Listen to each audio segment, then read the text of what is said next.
इससे पिछले वाले वीडियो हमने यूनिट 2 के पार्ट 1 को डिस्कस किया था, जिसमें हमने काफ़ी सारी चीज़ों को डिस्कस किया जो कि 18 से 20 मिनट की वीडियो, 18 मिनट की video approx.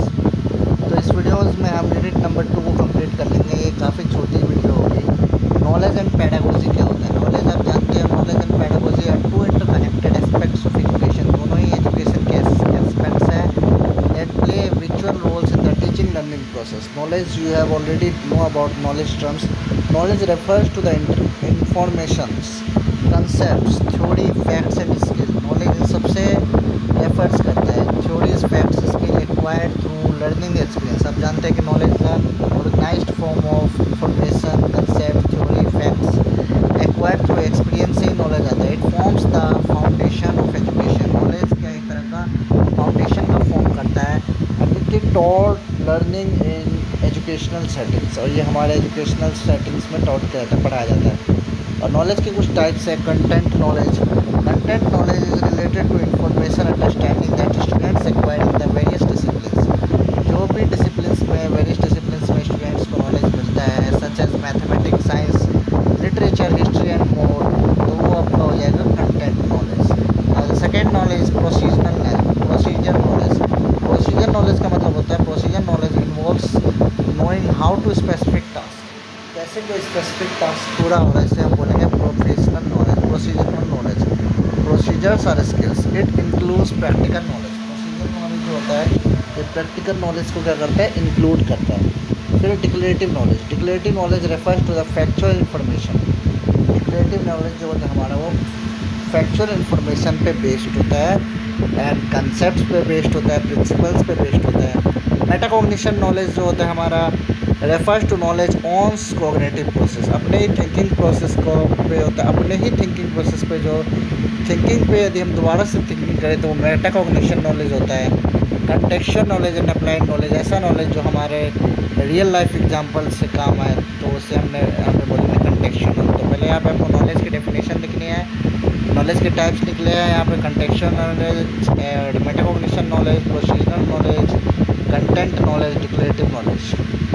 Now tell us about pedagogy. Pedagogy refers to the method, strategies and appropriate teaching method, facilitate learning, promote। Pedagogy जो है वो दो शब्दों से मिलकर बना है। पेडास मतलब चिल्ड्रन, किसी भी तरीके को पढ़ाना, किसी भी चीज़ों को पढ़ाना, ग्रीक लेटर का वर्ड है। It involves art and science of teaching, classroom management. Effects of pedagogy in education, instructional studies. Pedagogy involves instructional implementing appropriate and classroom management. The second question is support system of education. Education को कौन कौन से system support करते हैं, तो ये पढ़ना है हमें। Reconceptualization of learning resources, text book का, वर्क बुक का, मल्टीमीडिया का हमारे एजुकेशन सिस्टम में क्या रोल है, तो इन तीनों के बारे में पढ़ेंगे। Text book, work book and multimedia is very helpful for teachers. Text book is a containing content, text book में ही कंटेंट रहता है जो कि branch of study which intention of explaining it, और इसी को एक्सप्लेन किया जाता है। Text book content selected system knowledge, systematic knowledge. Text book में ही सिस्टमेटिक नॉलेज रहता है, और ये हमने क्या कह सकते हैं जब book of containing content. Text book content selective and systematic knowledge. Text book are produce to meet the need of educators, text book educators की नीड को पूरा करे। Usually education institute. Text book is a book of instruction, text book एक तरह का book है जो कि इंस्ट्रक्शन से भरा हुआ है। Text book is set to be teacher print, text book एक तरह का टीचर है जो कि प्रिंटेड फॉर्म में है। Use of text books in languages, helping the teachers को हेल्प करता है, ये पीपल्स को हेल्प करता है, सेल्फ टीचिंग को हेल्प करता है, प्रोवाइडिंग द बेस देता है टीचर्स और पीपल्स के लिए। Helping the teachers, text book provide useful guidelines that help teacher a plan is day to day activity. Teacher text book के जरिए अपने डेली एक्टिविटीज़ को हेल्प कर सकते हैं, प्लान कर सकते हैं कि उसे क्या पढ़ाना है। Teachers can be use to help the teacher in finding out new ideas, help ले सकते हैं। Helping the peoples, he can prepare himself in advance, यदि जो उसको अगले दिन पढ़ाया जाएगा बच्चों को, वो पहले से ही वो प्रिपेयर करके आ सकते हैं with the help of teaching self text book.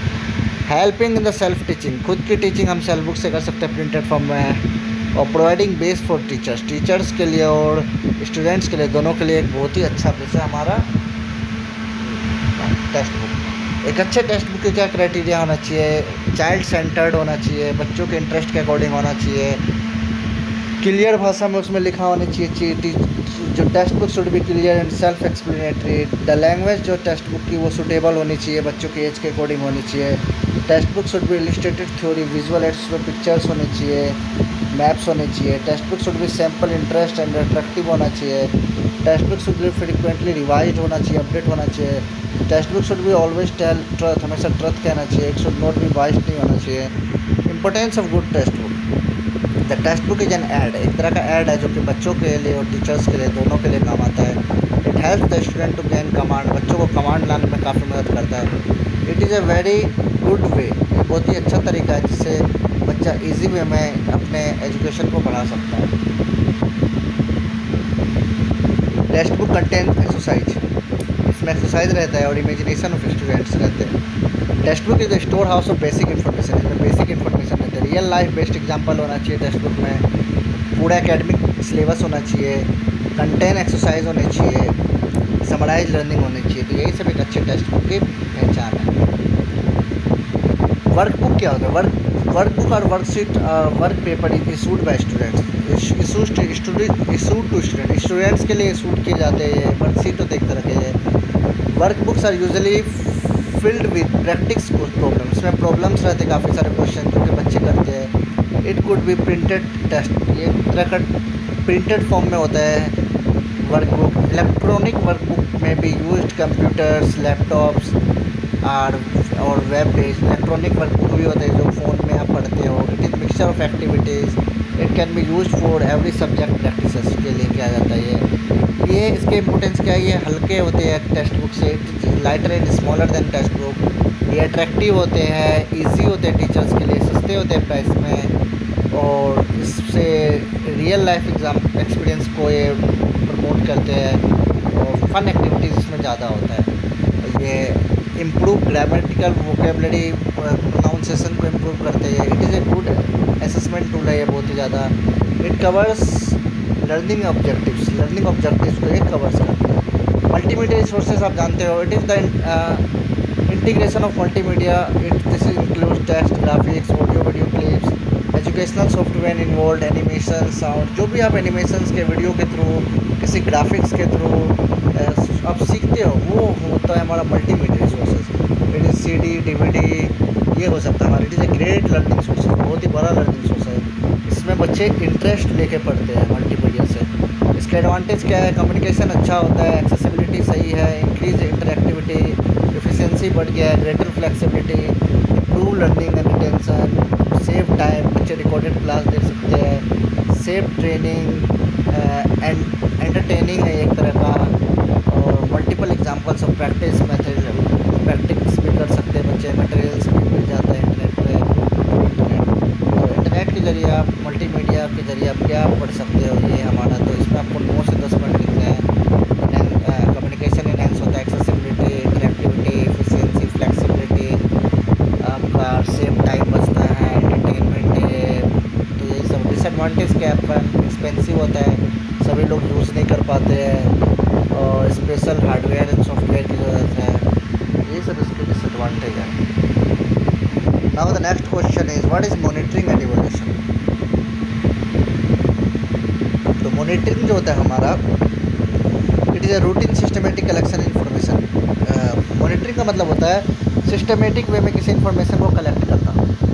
Know about the progress is on going, monitor करना, आप देखना किसी को, ऑन गोइंग प्रोसेस को देखना जो अभी हाल में चल रहा है, और गेट इन्फॉर्मेशन और फीडबैक, इन्फॉर्मेशन और फीडबैक को लेना। How the effective program are running और नॉट, तो देखना कि इफेक्टिव प्रोग्राम रनिंग हो रहा है सही से कि नहीं। एवोल्यूशन क्या है? सिस्टमेटिक एनालिसिस, ये तरह का क्या सिस्टमेटिक एनालिसिस है, करिकुलम फ्रॉम डाटा।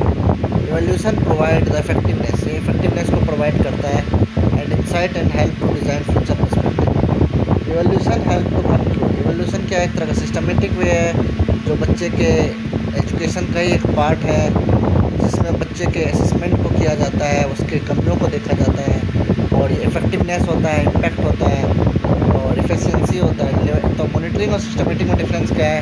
ये systematic collection of review and data है, और ये systematic analysis and conclusion of data है। ये इसमें कंक्लूज किया जाता है। ये प्रोग्रेस का है, ये सेंस ऑफ अचीवमेंट का है, ये कंटिन्यूस और प्रोसेस का है, ये लास्ट के प्रोसेस का है। इम्प्रूवमेंट एफिशिएंसी को इम्प्रूवमेंट किया जाता है और इसमें इम्प्रूव इफेक्टिवनेस को इम्प्रूव किया जाता है। Process of monitoring can be field visitors के द्वारा मॉनिटरिंग कर सकते हैं और असेसमेंट के जरिए, इवैल्यूएशन के जरिए, इवैल्यूटर्स के जरिए हम इसमें इवैल्यूएट कर सकते हैं। तो objects of monitoring and evaluation के ऑब्जेक्ट्स क्या होना चाहिए?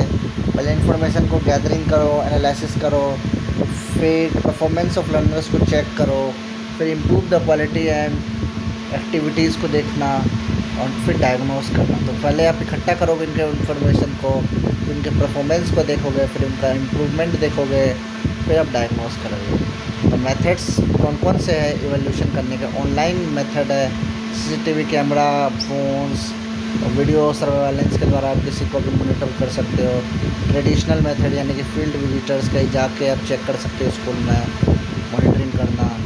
और आप ये भी देख सकते हो इंटरव्यू मेथड से भी, इंटरनल मेथड से भी, प्रिंसिपल ऑब्जर्वेशन के जरिए भी किसी भी चीज़ को आप वो कर सकते हो, मॉनिटरिंग कर सकते हो। तो मॉनिटरिंग के मेथड में आ जाएगा traditional method, online method, CCTV, GPS tracking, internet screen recorder के जरिए, ट्रेडिशनल मेथड के जरिए, इंटरनल मेथड के जरिए, टीचर के द्वारा, प्रिंसिपल के द्वारा, कंट्रोल स्टेट डिस्ट्रिक्ट लेवल के द्वारा मॉनिटर किया जा सकता है, फील्ड विजिटर्स के द्वारा, फिजिकल ऑडिट के द्वारा कभी भी बीच में आकर ऑडिट किया जा सकता है, फाइनेंशियल ऑडिट के द्वारा।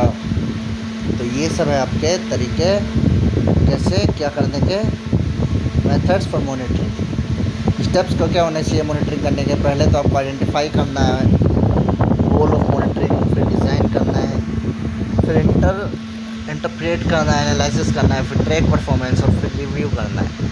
तो ये 4 हैं तरीके करने के। तो now this is last topic of this unit. Now ये आपका बुक ख़त्म हो गया, तो इन्हीं को पढ़ कर आप करीबन 40 में से 30+ मार्क्स इजली ला सकते हो।